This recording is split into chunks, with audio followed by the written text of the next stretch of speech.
서재필 선생은 우리 한국 언론의 도시입니다. 서재필 선생이 세운 독립신문으로부터 근대 언론이 시작이 된 겁니다.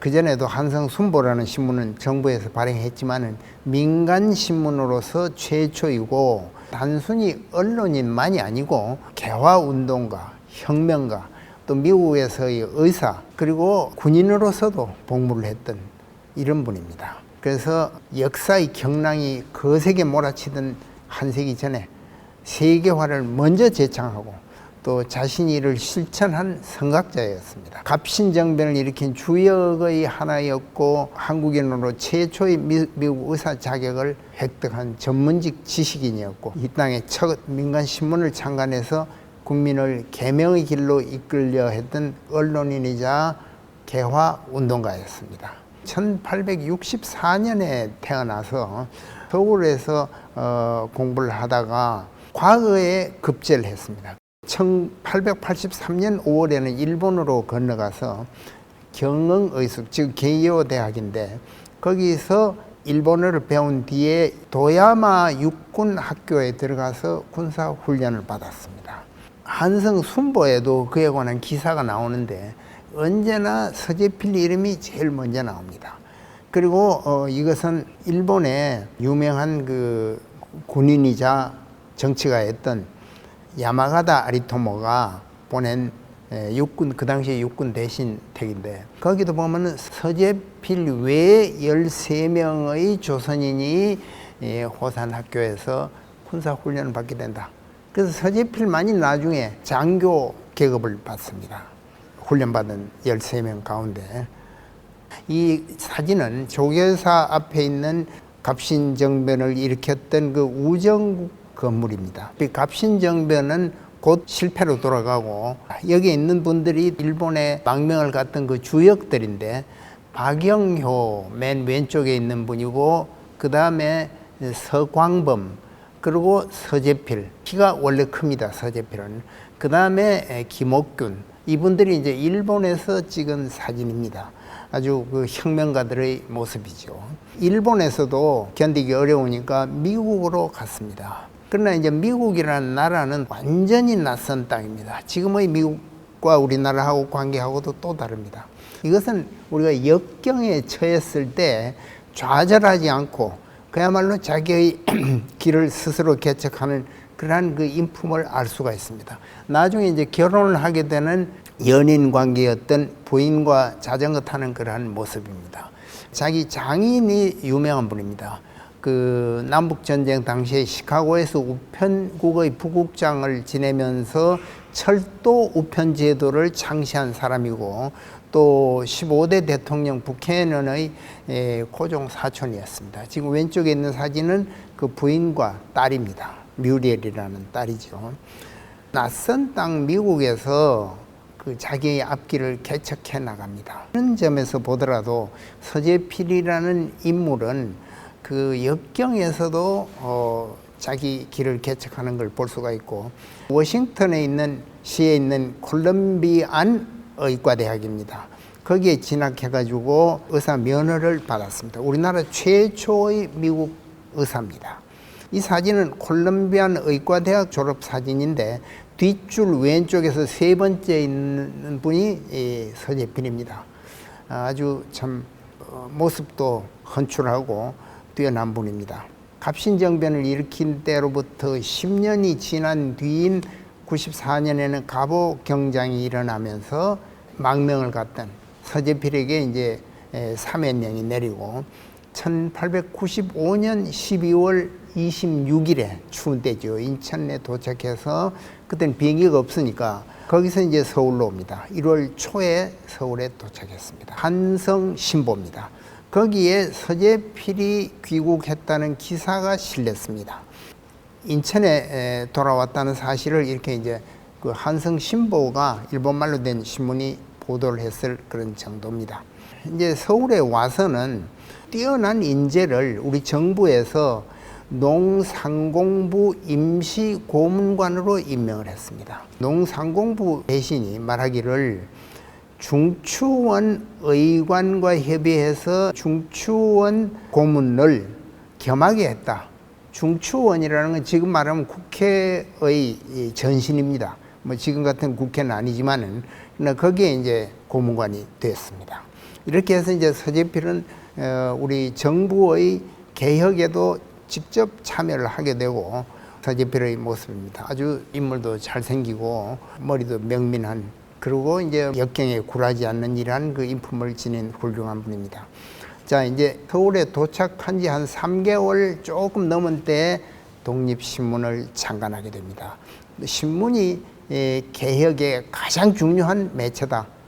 또 국민을 계몽하는 데 가장 중요한 것이 신문이다 하는 것을 미국에서 서재필은 보고 와서 갑신정변 때는 우에서부터의 혁명이 실패하고 말았으니까 이번에는 이제 민중을 향해서 혁명의 기운을 불러일으키는 이런 신문을 냅니다. 독립신문은 흔히 우리가 이제 한글 전용의 신문이다 이렇게 학교에서 배우는데, 사실은 영문으로 된 The Independent라는 영어 신문하고 같이 냈습니다. 3페이지가 한글이고 1페이지가 영문입니다. 그러니까 이걸 바이링구얼 프레스라고 그러는데 이국어 신문이죠. 특히나 여기 창간호 지면에 서재필이 썼을 것으로 뭐 거의 확실하게 볼 수 있는 창간사에 특별한 말이 있습니다. 우리 신문이 한문을 안 쓰고 다만 국문으로만 쓰는 것은 이건 한글로 쓴다 이 말이죠. 상화 기천이 다 보게 합니다. 누구나 다 볼 수 있게 한다.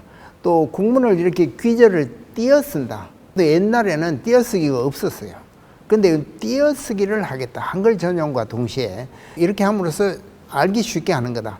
남녀 상하 귀천을 가리지 않고 누구나 다 읽을 수 있게 한다. 우리 한글은 한자하고 비교할 때 배우기가 쉽고 이게 얼마나 좋은 글이냐 이런 말을 여기다 내놨어요. 한글을 세종대왕이 창제한 이래 이 국민들이 그대로 볼 수 있게끔 만든 것이 서재필의 한글 전용 독립신문입니다. 그 신문이 가져야 할 그러한 기능을 짧은 글 속에 다 내놓았습니다. 근데 이때는 일간 신문이 아니고 주 3회간입니다. 격일간이죠.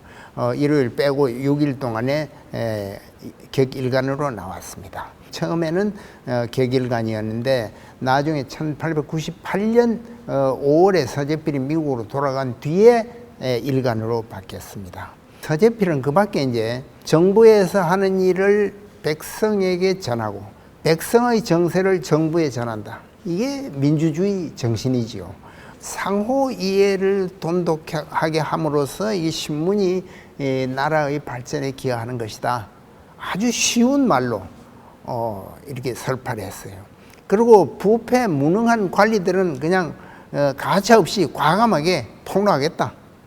이권 침탈에 혈안이 된 또 열강에 대해서도 숨김없이 폭로를 하고 아주 뛰어난 언론인입니다. 그 다음에 독립신문에 참여했던 분들의 사진입니다. 서재필은 당연하고 주시경이 나옵니다. 주시경 선생은 우리가 국어학자로서 널리 알려지고 있습니다만은 이때 주시경은 배제학당의 학생입니다. 서재필은 배제학당에 가서 강의도 했기 때문에 서재필의 제자에 해당되는 분인데 이때 독립신문의 교보원입니다. 교정 보는 일을 담당했어요.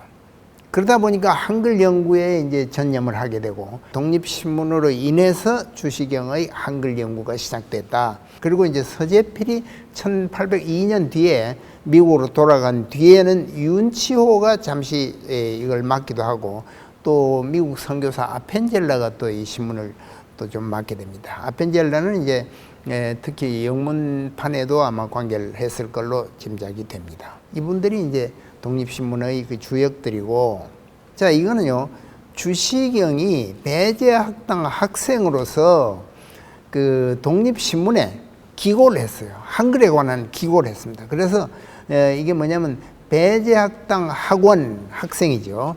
주상호, 주시경의 본명이 주상호입니다. 그 이제 흔히 주시경은 한글 학자로서 한글 전용을 주장했기 때문에 주시경을 두루주, 때시, 날경 두루 떼날 선생이다 이렇게까지 말할 정도로 한글 연구에 아주 전념을 했는데 그 주시경 선생이 배재학당 학생으로서 독립신문에 한글에 관해서 보내온 이런 글들이 실려 있습니다. 그 다음에 요거는 이제 영문판에 들어가 있던 호회입니다. 미국의 대통령에 맥킨리가 당선됐다는 호회를 발행을 했어요. 영어 호회인데 이건 지금 독립기념관에 보관되어 있는 걸 제가 찾았습니다. 우리나라 사람이 낸 호회의 시초입니다. 그 다음에 이제 여러 가지도 있는데 그 중에 독립문을 세웠어요. 근데 흔히 잘못 알기는 모하관이라는 건 이제 모는 사모한다, 화는 중국을 사모하는 문이고 모하관을 헐고 독립문을 세웠다 이렇게 말하는 건 표현이 좀 잘못된 겁니다. 모하관이라는 그 뒤에 보이는 한옥인데 그 옆에 보면 왼쪽에 있는 이 돌 기둥이 조그마한 게 두 개 보이는데 이게 이제 영은문인데 헐지 않았을 때의 영은문입니다. 이거를 이제 우리는 이제 독립이다, 독립국가다 하고서 이제 그걸 헐고 그 앞에다가 독립문을 세웠어요. 우리가 이제 중국으로부터 이제 속국이 아니다 하는 것을 보이기 위해서. 이거는 그 파리의 개선문하고 닮았는데 규모는 뭐 훨씬 작습니다만은 그 정신은 높이 평가할 만한 겁니다. 역대 우리가 중국의 속박 밑에서 살았다가 이러한 문을 서재필 선생이 와서 만들게 됩니다. 그 다음에 독립협회에서 이 토론의 민주주의적인 토론을 처음 시작합니다. 그래서 독립협회 토론회 규칙이라는 게 있습니다. 이것도 아주 참 우리가 높이 살만한 그러한 사실입니다. 우리 민주주의의 그 토론 방식을 도입을 하도록 이렇게 했죠. 서재필은 2년 후인 1898년 5월 17일에 미국으로 돌아갑니다. 미국에서 독립운동을 이어나갑니다. 이게 3.1운동이 한국에서 일어나니까 필라델피아에서 대한인 총대표회의를 열고 거기에 참석했습니다. 지금 보면요, 그 앞에 여자분이 검은 코트를 입고 태극기를 들고 있는 바로 뒤에 키 큰 분이 서재필입니다. 거기서 코리아 리뷰라는 그 영문 잡지를 발행을 합니다. 이러한 영문 잡지를 내서 세계 여러 나라에 한국의 독립 실상을 알리고 일본의 강압을 알리고 이런 작업을 계속합니다. 역시 언론인다운 그 사업이죠.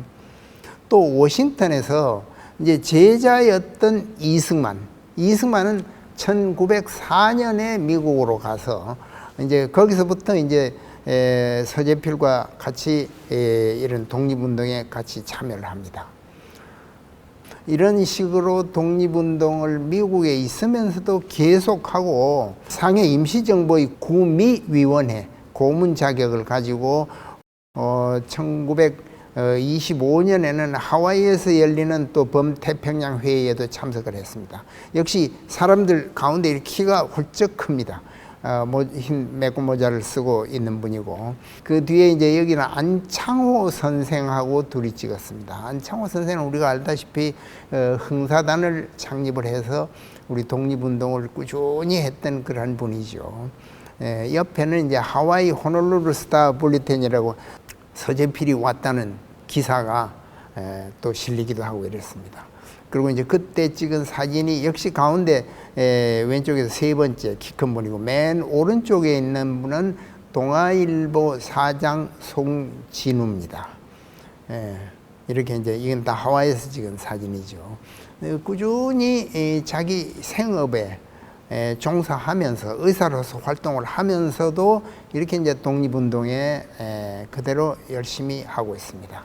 1945년에 해방이 되니까 미 군정청의 요청으로 한국에 와서 미 군정청 이제 고문이 됐는데 인천을 통해서 서울을 오는데 인천까지 마중 나간 분들의 모습입니다. 여기 보면은 이승만도 있고 그리고 그 옆에 김규식 다 이제 훌륭한 분들입니다. 애국자들이죠. 독립운동가들이고 이제 배가 도착을 해서 꽃다발을 드리고 오른쪽이 김규식입니다.